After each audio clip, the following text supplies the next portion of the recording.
Hello बच्चों, let's read this question. So the question here is, in figure, two identical springs of spring constant 7580 Newton per meter are attached to a block of mass 0.270 kg. What is the frequency of oscillation on the frictionless floor? Right, तो आपको एक ये arrangement यहाँ पे दिया हुआ है जहाँ पे आपके दो आइडेंटिकल स्प्रिंग्स हैं, यानी दोनों का जो आपका स्प्रिंग कांस्टेंट है वो सेम है, राइट। तो इसका स्प्रिंग कांस्टेंट की वैल्यू आपको दी हुई है 7580 newton per metre. This is the value of K. Okay, और यहाँ पे मास आपका कनेक्टेड है, इससे इसका मास की वैल्यू आपको गिवन है 0.270 kg। अब आपसे पूछा है अगर ये सिस्टम ऑसिलेट कर रहा है तो इसकी जो फ्रीक्वेंसी होगी वो कितनी होगी।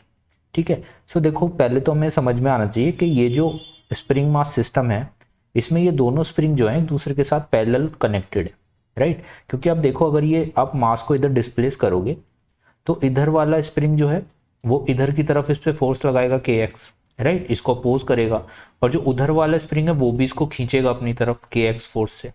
तो दोनों जो फोर्सेज हैं एक ही तरफ लग रही हैं, तो ये पैरेलल कनेक्शन हो गया, राइट। और पैरेलल कनेक्शन में जो हमारा की कॉन्सेप्ट यूज होता है, दैट इज जो की कॉन्सेप्ट हमारा है कि जो हमारा इफेक्टिव स्प्रिंग कांस्टेंट यहाँ पे हो जाएगा वो दोनों ऐड अप हो जाएंगे, राइट। यानी कि अगर आपका K1 है एक K2 है, यहाँ पे दोनों ही K हैं, तो दोनों K प्लस K यानी 2K आपका इफेक्टिव स्प्रिंग कांस्टेंट यहाँ पे हो जाएगा क्योंकि दोनों पैरेलल में कनेक्टेड है। ओके, सो चलो सॉल्व करते हैं क्वेश्चन को। देखो हमें फ्रीक्वेंसी फाइंड आउट करनी है, तो नेचुरल फ्रीक्वेंसी का फॉर्मूला हम जानते हैं क्या होता है हमारा स्प्रिंग मास सिस्टम के लिए। It is under root of K by, right. और अगर हमें फ्रीक्वेंसी चाहिए होती है तो फ्रीक्वेंसी होता है ओमेगा अपॉन 2 पाई, राइट। तो फ्रीक्वेंसी हम लिख सकते हैं that is 1/2 pi of under root of K by M. के यहाँ पे हम K इफेक्टिव लेंगे जो कि हमारा 2K हो जाएगा इस केस में, so it is 2K by M. So this will be the formula for your frequency. अब ये सभी वैल्यू हमें गिवन है, K भी हम जानते हैं, M भी हम जानते हैं, तो सिंपली हमें यहाँ पे वैल्यू पुट करनी है।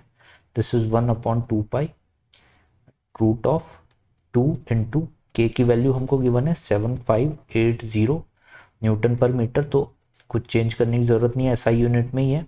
एम भी हमको गिवन है 0.270 kg, राइट। तो इसको सॉल्व हम करेंगे तो फ्रीक्वेंसी की वैल्यू यहाँ पे हमारे लिए आने वाली है 39.6 hertz, right. So this will be your correct answer, 39.6 hertz. So I hope you understand this question. Good luck.